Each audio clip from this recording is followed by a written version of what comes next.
Students, इस video में मैं आपको पूरा बताने वाला हूं कि कैसे देखिए रिएक्ट का प्रोजेक्ट कैसे बनाते हैं।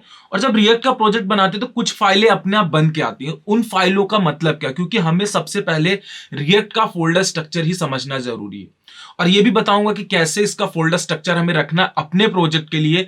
तो सारी चीजें ए टू जेड होने वाली है। वीडियो को आप लोग एंड तक देखना। शुरुआत करते हैं। अब इसके लिए हमें रिएक्ट का प्रोजेक्ट बनाने के लिए सबसे पहले क्या इंस्टॉल करना पड़ेगा, तो आप सिंपली से सर्च करोगे नोड.जेएस। आप जैसे ही सर्च करोगे नोड.जेएस, आपको एक सबसे पहले लिंक ओपन होती हुई दिखाई देगी, कह सकते हो नोड.जेएस का एक आएगा जिसमें ग्रीन कलर का इस तरीके का लोगो है। आपको सिंपली से उसको क्लिक कर दोगे और जैसे आप उसको क्लिक करके ओपन करोगे आपके पास दो वर्जन आएंगे, एक एलटीएस वर्जन और एक करंट वर्जन। मैं रिकमेंड करूंगा कि आपको एलटीएस डाउनलोड करें, क्योंकि करंट वर्जन जो न्यूली लॉन्च हुआ है उसमें थोड़ी सी प्रॉब्लमेटिक चीजें हो जाती कभी कभी, इसलिए मैं रिकमेंड करता हूं एलटीएस वर्जन। और आपको सिंपली थोड़ा सा वेट करना होगा डाउनलोड होने का, क्योंकि इंटरनेट स्पीड के ऊपर डिपेंड करता है, ज्यादा एमबी का नहीं होता है।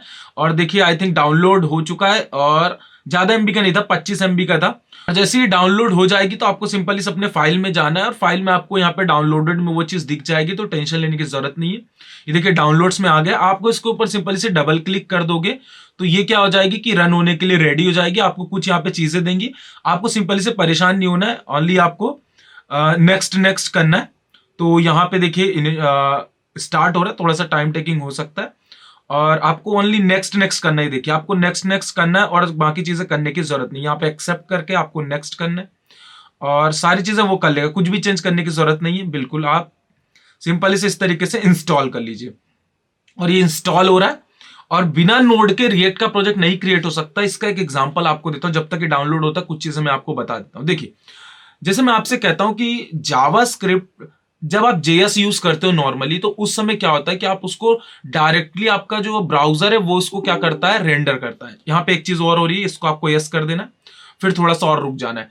तो क्या होता है कि जैसे आप लोग नॉर्मल जावास्क्रिप्ट यूज करते हो, उसको आपको वेब ब्राउजर यानी क्रोम, एज या फायरफॉक्स ये क्या करते हैं, रेंडर करते हैं। बट क्या होता है ना कि जब जावास्क्रिप्ट को आप सर्वर साइट यूज करना चाहते हैं, यानी कि बैकएंड के लिए यूज करना चाहते हैं, तो उसके लिए आपको नोड.जेएस इंस्टॉल करना पड़ता है। क्योंकि एक तरीके से ये क्या करता है, एक इन्वायरमेंट प्रोवाइड करता है जिसके अंदर हमारी जावास्क्रिप्ट वर्क करती है। चाहे वो नोड.जेएस हो चाहे वो रिएक्ट.जेएस हो, वो दोनों के दोनों किसके इन्वायरमेंट के ऊपर चलते हैं, नोड के इन्वायरमेंट के ऊपर चलते हैं। ठीक है, एक और एग्जांपल देता हूं। जैसे कि आपको जावा सीखनी है तो उसके लिए कंपाइलर इंस्टॉल करना पड़ता है, सी प्लस प्लस के लिए कंपाइलर इंस्टॉल करना पड़ता है, तो ये सारी चीजें करनी पड़ती है। ठीक वैसे ही हमें यहाँ पे नोड भी इंस्टॉल करना पड़ता है जब हम रिएक्ट सीखना चाहते हैं, नोड.जेएस सीखना चाहते हैं, नेक्स्ट.जेएस सीखना चाहते हैं। चलिए ये कर दिया। अब आपको सिंपली से यहां पे सर्च करना है सीएमडी, या फिर आपको ओपन करना है आपका सीएमडी। जब आप सीएमडी ओपन करेंगे और यहाँ पे एक फिनिश का ऑप्शन आ रहा है, ठीक है फिनिश। जब आप सीएमडी ओपन करेंगे तो आपको यहाँ पे लिखना क्या पड़ेगा, देखना ध्यान से। सीएमडी ओपन करेंगे, अब आपका पाथ सी ड्राइव का हो सकता है, कोई दिक्कत नहीं है। पूरा इंस्टॉल होने के बाद आप लिखोगे नोड-वी। अब देखिए नोड-वी क्या करेगा कि आपको अगर इंस्टॉल हो गया होगा ना प्रॉपर्ली, तो जैसे आप एंटर करोगे तो आपको वर्जन बता देगा। ये देखिए हमने यही वर्जन अभी इंस्टॉल किया था, इसलिए बता दे रहा है। अगर आपका नोट सही से इंस्टॉल नहीं होगा तो आपको बोलेगा not recognised, note is not recognised as internal और एक्सटर्नल। तो आपको सिंपली से परेशान होने की जरूरत नहीं। अगर ऐसा नहीं हो तो एक बार सीएमडी को कट कर देना, दोबारा से सीएमडी टाइप करके और ओपन करोगे, फिर करना तो वो हो जाएगा, उसकी प्रॉब्लम नहीं, क्योंकि 1-2 मिनट ऊपर नीचे हो जाता है। ठीक, अब इसके बाद आप सिंपली से देखो यहाँ पे हमने क्रिएट कर लिया। अब आपको यहाँ पे अगर नोड का प्रोजेक्ट या सॉरी रिएक्ट का प्रोजेक्ट बनाना है तो उसके लिए कमांड लिखनी पड़ेगी, जिसके लिए आपको क्रिएट करना पड़ेगा पहले रिएक्ट का ऐप।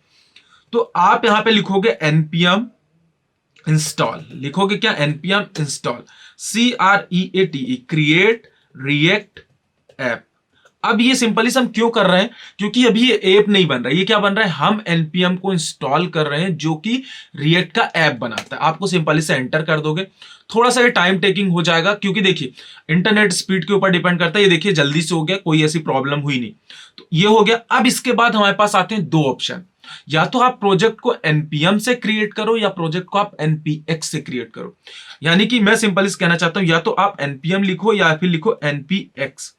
अब इन दोनों में से बेटर कौन सा है, तो मैं आपको रिकमेंड करूंगा npx इंस्टॉल करने के लिए। अब इसके पीछे का रीजन आप पूछोगे कि क्यों, और इंटरव्यू में भी ये चीज आपसे पूछी जा सकती है कि भाई npm इंस्टॉल करना चाहिए, npx इंस्टॉल करना चाहिए। देखिए दोनों ही सही है, बट रिकमेंडेड जो है npx इसलिए, क्योंकि क्या करता है कि जब आप npm इंस्टॉल करते हो तो npm का मतलब होता है नोड पैकेज मैनेजर। वो क्या करता है कि सारी फाइलों को आपके लैपटॉप पे इंस्टॉल करता है। अब इसका थोड़ा सा ड्रॉबैक ये है कि ये जो फाइलें होती हैं, आपका लैपटॉप ज्यादा हैवी हो जाता है, लैपटॉप नहीं सॉरी, फाइलें सारी इंस्टॉल होती है, जिसके कारण आपका प्रोजेक्ट थोड़ा सा रिएक्ट का हैवी हो जाता है, तो वो थोड़ा सा एग्जीक्यूशन में प्रॉब्लम करता है, थोड़ा सा टाइम टेकिंग हो जाता है। बट एनपीएक्स का मतलब क्या होता है, नोड पैकेज एग्जीक्यूट। ये क्या करता है कि आपके लैपटॉप पे लोकली कह सकते हो कि पैकेज को इंस्टॉल नहीं करता है, ये सिंपली से क्या करता है, जो सर्वर पे पैकेज है उसको आपके प्रोजेक्ट से कनेक्ट कर देता है, जिससे आपका प्रोजेक्ट बिल्कुल लाइट वेटेड रहता है, तो प्रॉब्लम नहीं जाती है। तो इसलिए हम एनपीएक्स ही करते हैं क्रिएट। ठीक है, तो हमें क्या लिखना, एनपीएम नहीं लिखना, क्या लिखना, NPX create, CREAT, create react APP. और आपको सिंपली से उसका नाम लिख देना। जैसे मैं बनाना चाहता हूं पहला प्रोजेक्ट, तो आप क्या लिखोगे यहां पे, अब आपको यहां पे क्या करना होगा कि यहां पे हम कुछ गड़बड़ कर रहे हैं। ठीक है, हम यहां पे गड़बड़ ये कर रहे हैं कि हम एचपी यानी कि पाथ, आपको ध्यान रखना है कि आपका पाथ जो है फोल्डर का ही होना चाहिए। तो यहां पे एचपी के अंदर बन रहा है, तो ये थोड़ी सी प्रॉब्लमेटिक कर सकता है। मैं इसको सिंपली से डेस्कटॉप पे ला लेता हूं। मैं लिखता हूं CD डेस्कटॉप, यानी कि एचपी से डेस्कटॉप। रिकमेंड करूंगा कि आप डेस्कटॉप पे बनाएं या डी ड्राइव पे, तो आप दूसरी लोकेशंस पे बनाएंगे तो ज्यादा बेहतरीन रहेगा। ठीक है, अब आपको ये भी नहीं समझ में आ रहा होगा कि कैसे बनाएंगे, तो आप यहां पे कट कर दीजिए अभी CMD को। अब आप सिंपल इसे फाइल मैनेजर पे जाइए, जहां पर भी आपको बनाना हो। मैंने जैसे कहता हूं कि आपको क्रिएट करना है डी ड्राइव पे, आप डी ड्राइव पे गए। अब आपको डी ड्राइव पे जाने के बाद ये जो आपका दिख रहा है ना न्यू वॉल्यूम, ये वाला जो पाथ का होता है, इस पर आपको सिंपल से क्लिक करना है। क्लिक करने के बाद आपको यहां पे सिंपल से पूरा रिप्लेस कर देना, पाथ आपने पूरा हटा दिया। आप यहां पे टाइप करोगे CMD। ठीक, ये तरीका मैं सभी को बताता हूं, ऐसे ही करना चाहिए। जैसे मैंने CMD टाइप किया, अब देखिए डी ड्राइव का पाथ ओपन हो चुका। अब यहां पे आप प्रोजेक्ट बनाइए, सबसे बेहतरीन, चाहे वो C ड्राइव हो, डी ड्राइव हो, सॉरी C में मत बनाइए, डेस्कटॉप पे मत बनाइए, क्योंकि डेस्कटॉप हैवी होता है तो थोड़ा सा लैपटॉप्स की स्पीड स्लो होने के चांसेस होते हैं। इसलिए मैं डी ड्राइव रिकमेंड करता हूं, या P ड्राइव, जो भी आपके पास है।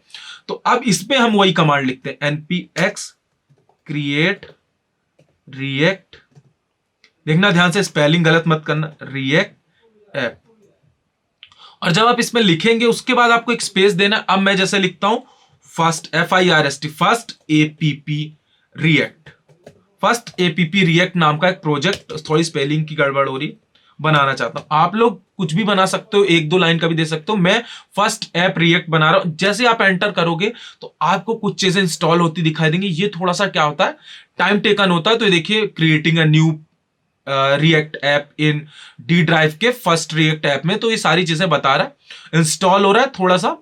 और ये थोड़ा सा टाइम टेकिंग होगा, depend on the internet speed. अभी मेरा मोबाइल से कनेक्ट है, तो मोबाइल से कनेक्ट होने के कारण थोड़ा सा स्पीड स्लो दे रहा। अगर आपका वाईफाई से कनेक्टेड है या 5G से, तो बिल्कुल प्योरली बिल्कुल बहुत बेहतरीन स्पीड देने वाला। देखिए, थोड़ा सा टाइम टेकिंग हुआ, मेरे पास नॉर्मल इंटरनेट स्पीड थी, तो ऊपर के पैकेजेस इंस्टॉल हो गए। अब गिट रिपोजिटरी इनिशियलाइज हो रही है, उसको इनिशियलाइज हो जाने दीजिए।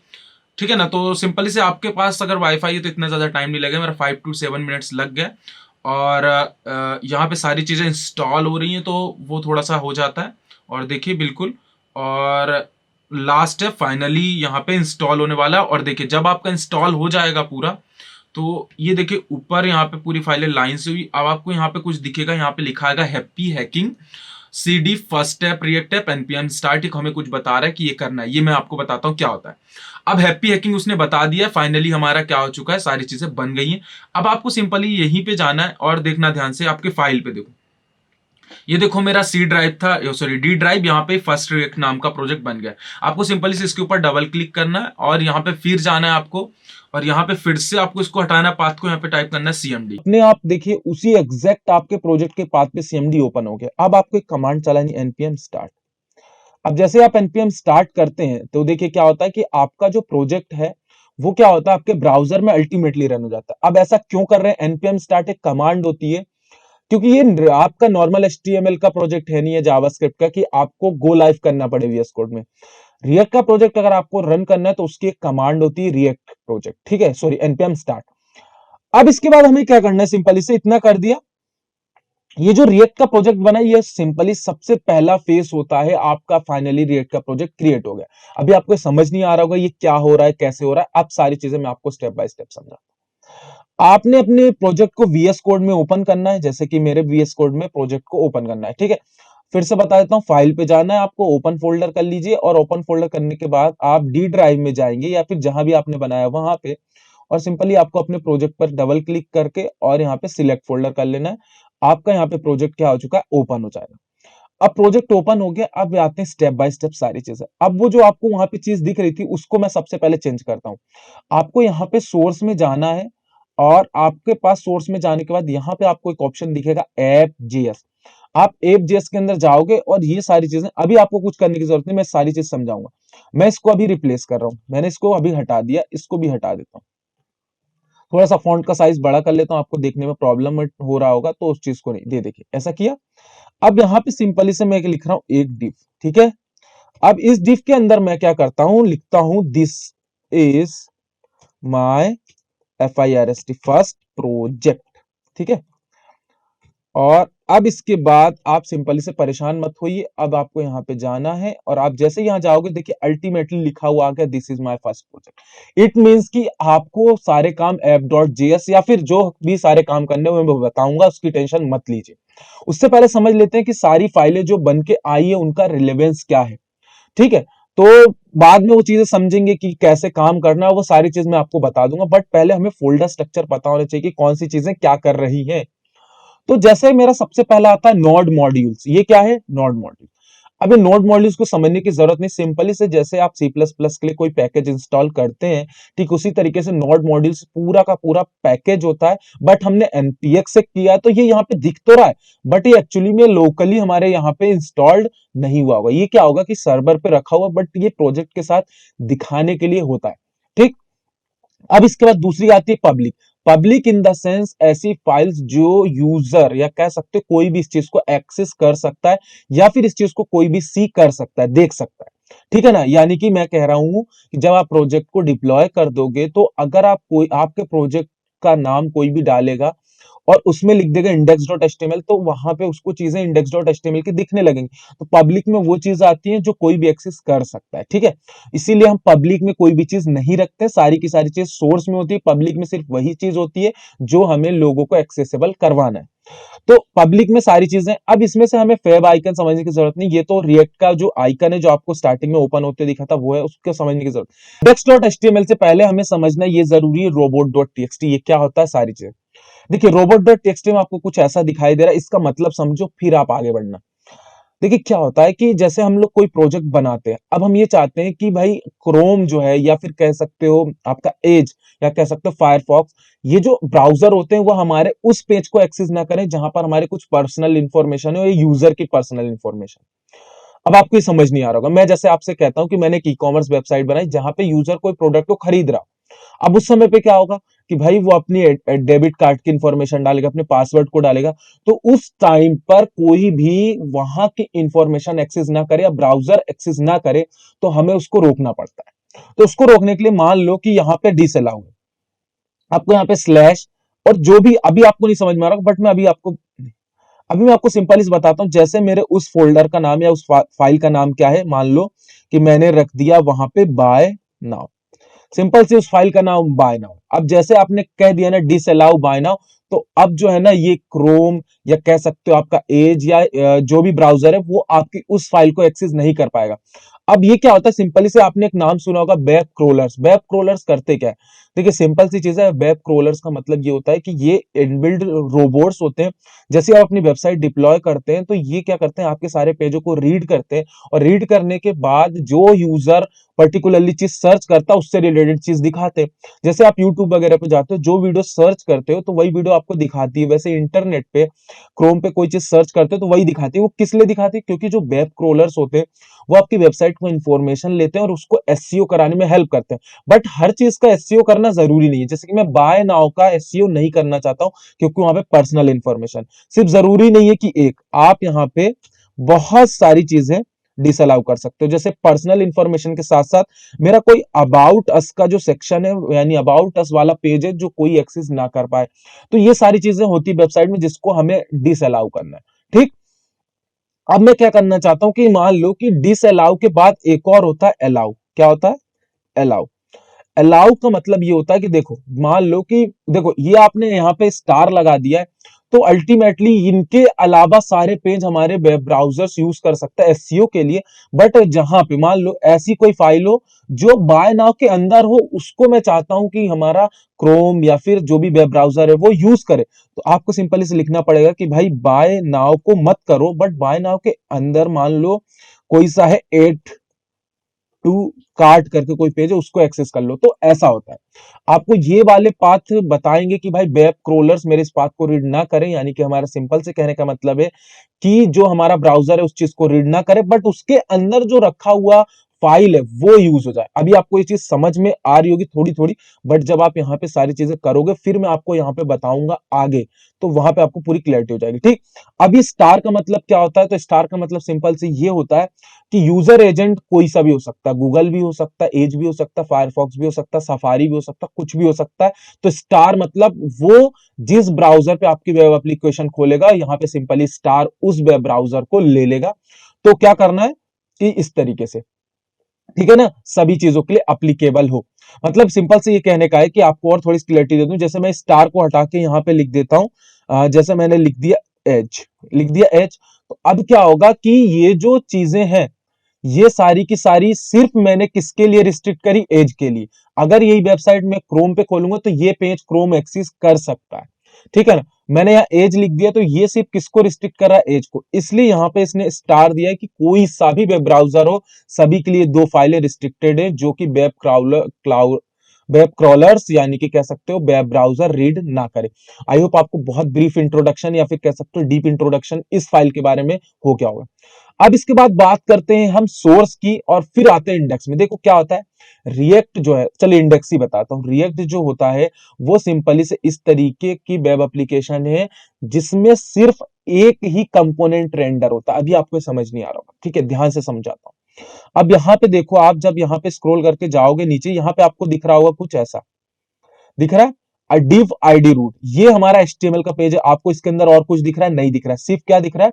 div में id रूट दी। अब हमने क्या किया है कि ये जो index.html है इसको आपको जाना है, और यहां पे आप जब जाओगे, यहां पे देखो इस वाले सोर्स में index.js। अब ये क्या करता है कि index.js यहां पे देखिए इसने क्या किया होगा, ध्यान से समझिए। इसने क्या किया है कि root dot render React dot create root document dot get element by ID root. मतलब कि सिंपली से कहने का ये मतलब है कि जो आपने इंडेक्स डॉट एचटीएमएल में यहां पे आईडी रूट दी थी, क्योंकि रिएक्ट मात्र एक सिंगल एलिमेंट को ही रेंडर करता है। बात समझना, सिंगल एलिमेंट का बात समझो कि जैसे मैं यहाँ पे एक एग्जांपल आपको इसी जेएस में एक एग्जांपल इस वाले मैंने ऐप में लिख के बताता हूँ। देखिए, रिएक्ट कहने का मतलब ये है कि अगर आप कह रहे हो कि भाई करना है, तो ये चीज रिएक्ट अलाउ नहीं करता। मतलब कि एक सिंपल चीज कहने का ये कि एक पेज के अंदर एक से ज्यादा पेरेंट एलिमेंट नहीं होने चाहिए। अगर आपको ऐसा कुछ करना है तो आप इसको एक ही किसके अंदर रखो, एक ही किसके अंदर रखो, एक पेरेंट के अंदर रखो। ये देखो मैंने ये चीज कर दी और एरर आपकी हट जाएगी। तो आपको ये समझना जरूरी है कि आपको कभी भी दो पेरेंट एलिमेंट किसी भी पेज पे नहीं रखने, क्योंकि रिएक्ट एक सिंगल पेरेंट एलिमेंट को क्या करता है? रेंडर करता है। और यही रीजन है, ठीक है ना, जिसकी वजह से अभी हमें एरर देखने को मिली। यही रीजन है कि index.js में भी देखो एक ही पेज है। अभी देखो इस तरीके से सिर्फ ऐप को ही रेंडर कर रहा है, हमें यहाँ पे ला के कोई दूसरा रेंडर नहीं करवाना है, ठीक है। दो फाइलों को कभी आपको टच नहीं करना है, जब मैं बताऊंगा तभी टच करना है, एक index.html और एक index.js। आपको सिंपली ऐप से काम करना है, जो नए आपके कंपोनेंट्स बनेंगे उन पे काम करना है, इन दोनों को टच नहीं करना है। आई होप आपको इतनी सारी चीजें समझ में आई होंगी। मैंने robot.txt समझा दिया है। index.html मतलब सिंपल से ये है कि क्योंकि बिना HTML फाइल के कोई भी चीज रेंडर हो ही नहीं सकती ब्राउजर पे, इसीलिए index.html। और रिएक्ट क्या करता है कि एक ही एलिमेंट को रेंडर करता है, इसलिए यहाँ पे एक एलिमेंट की आईडी रूट दी गई है, जो कि आपको यहाँ पे सोर्स का index.js क्या कर रहा है? उससे रेंडर करवा रहा है सारी चीजें आपकी इन फाइलों से। अभी इतना ही समझिए। इसके बाद में आता हूं, ये हो गया आपका सोर्स पब्लिक, सारी जो इंपॉर्टेंट थी मैंने आपको समझा दी। अब यहाँ पे एक होती है गिट इग्नोर। अब देखिए, जब आप गिट इग्नोर को ओपन करोगे तो आपको यहाँ पे कुछ ऐसी चीजें देखने को मिल रही होंगी। अब देखिए होता क्या है, गिट इग्नोर मतलब क्या होता है कि जैसे आपने प्रोजेक्ट बनाया, सपोज मान लो आपने npm से क्रिएट किया होता है, npx से, तो कुछ फाइलें इंस्टॉल होती है। अब जब वो फाइलें इंस्टॉल होती है npm से, तो उस सिचुएशन में क्या होता है कि आपका प्रोजेक्ट बहुत हैवी हो जाता है। बट जरूरी थोड़ी ना है कि जब हम इसको अपने सर्वर पे डालें तो उस समय पे भी ये फाइल्स जाना जरूरी है। तो कुछ फाइल्स ऐसी होती है जो आपके लोकल लैपटॉप पे तो जरूरी है, बट जब वो सर्वर पे चीजें जाती हैं तो अल्टीमेटली ये जो नोड मॉड्यूल्स या कह सकते हो कि सारे पैकेजेस हैं ऑलरेडी सर्वर पे होंगे, तो सर्वर से ही यूज कर लेता है हमारा प्रोजेक्ट। हमें ये फाइल अपलोड करेंगे भी ना, तो जो भी गिट इग्नोर में होती है वो सारी चीजें क्या हो जाती है, इग्नोर हो जाती है। इग्नोर मतलब आप अपलोड तो कर दोगे बट वो प्रोजेक्ट के साथ आपके एड ऑन होके नहीं जाएगी, वो क्या करेगा, इग्नोर कर देगा। तो ये प्रोजेक्ट क्या होता है ना कि जब आप इतनी सारी फाइलें सर्वर पे डालते हो तो उस समय आपका प्रोजेक्ट स्लो होने के चांसेस होते हैं। इसलिए जो चीजें पहले से ही सर्वर पे है उसको हम बार बार क्यों अपलोड करें, इसलिए यहाँ पे लिखा हुआ जाता है नोड मॉड्यूल्स को ये इग्नोर कर रहा है, डॉट पीएनबी को इग्नोर कर रहा है, डॉट पीएनबी डॉट जेस, ये सारी फाइल आपको बताऊंगा क्या होता है, टेंशन लेने की जरूरत नहीं। ये जितनी भी फाइलें हैं ये सारी इग्नोर करता है। अभी हम कुछ फाइल्स एड ऑन अपने आप करेंगे जिसको हमें इग्नोर करवाना होगा हमारे एंड से, ठीक। तो गिट इग्नोर का मतलब वो सारी फाइलें जिसको हमारे लोकल कंप्यूटर पे तो जरूरत है बट डिप्लॉय करने के बाद जरूरत नहीं है, ये सारी चीज। अब इसके बाद आते हैं पैकेज डॉट जेसन में। पैकेज डॉट जेसन वो सारी चीजें बताता है, वो सारी चीजें बताता है जो कि हमारे इस रिएक्ट ऐप में क्या है, इंस्टॉल्ड है, या फिर कह सकते हो सारी लाइब्रेरी, सारे पैकेजेस जो हम आगे इंस्टॉल करेंगे वो भी आपको दिखाई देगा। एक एक चीजें बताऊंगा। अब आता है पैकेज डॉट जेसन लॉग। ये क्या होता है, sorry, package log dot JSON. ये क्या करता है कि आपके पैकेज डॉट जेसन की हिस्ट्री रखता है। मान लो यहां से आपने कोई फाइल डिलीट भी कर दी ना जो जेसन से, या कह सकते हो कोई आपने यहाँ पे डिपेंडेंसी को यहाँ से हटाया भी, तो क्या करेगा, मान लो कि मैं अभी के लिए ये हटा देता हूं, जैसे मैंने ये हटा दिया तो हमारे package dot JSON dot log से वो चीज रिप्लेस नहीं होगी, इसको ला देते क्योंकि ये जरूरी वाली फाइल से। तो यहाँ पे क्या होता है कि ब्राउजर जो है ना, sorry, package log dot JSON history रखता है पूरे पैकेज डॉट जेसन। ठीक है, इतना समझ गया। इसके बाद आता है रीडमी। अभी रीडमी फाइल क्या करता है, आप जैसे देख सकते हो, ये रीडमी फाइल आपके पूरे प्रोजेक्ट की इंफॉर्मेशन को रखता है। जो भी चीज आप करोगे ये सारी चीजें यहाँ पे होंगी। जैसे कि यहाँ पे देखो, यहाँ से स्टार्ट कर रहे हो, यहाँ पे कह रहा है क्रिएट रिएक्ट ऐप आपको करना है, आपने रिएक्ट ऐप कर लिया है, सारी चीजें एनपीएम से आपको स्टार्ट करना है, आपको बता रहा है कि इस लोकल होस्ट पे आपका प्रोजेक्ट रन होगा, ठीक है ना। ठीक, तो ये सारी चीजें आपको बता रहा है। ऐसी बहुत सारी चीजें हैं, टेस्ट कहाँ पे रन होगा, तो सारी चीजें आपको ये पूरे प्रोजेक्ट की इंफॉर्मेशन देगा और आप आके यहाँ पे अपनी इंफॉर्मेशन को एड ऑन भी कर सकते हो। इसके आगे आप अपनी इंफॉर्मेशन भी कुछ भी लिख सकते हो कि this project is related to e commerce website, मैंने ये सारी चीजें यूज करी है। जो भी आप यूज करोगे सारी चीजें आगे बताऊंगा। तो ये क्या होता है, रीडमी फाइल आपके प्रोजेक्ट को बताता है कि आपने, सिंपल सी चीज है, जब आप लोग छोटी क्लासेस में पढ़ते थे तो जब आप पढ़ लेते थे पूरा चैप्टर, उसकी समरी लिखते थे, ठीक वही है कि पूरे प्रोजेक्ट का जो डिस्क्रिप्शन होता है ब्रीफ में, वो रीडमी फाइल में होता है।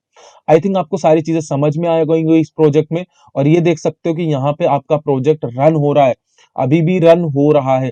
अब सारी चीजें हम स्टेप बाय स्टेप करेंगे। मैंने इस वीडियो में आपको पूरा फोल्डर का बारे में सारी चीजें बता दी, कैसे प्रोजेक्ट क्रिएट करते हैं, कैसे चेंजेस कर रहे हैं। अब नेक्स्ट वीडियो में मैं आपको एक्चुअली में रियल जो इंडस्ट्री लेवल का प्रोजेक्ट स्ट्रक्चर होता है वो कैसे होता है, वो सारी चीज समझाऊंगा। मिलते हैं नेक्स्ट वीडियो के साथ एक ऐसे ही और कॉन्सेप्ट के साथ। Make easy learn easy.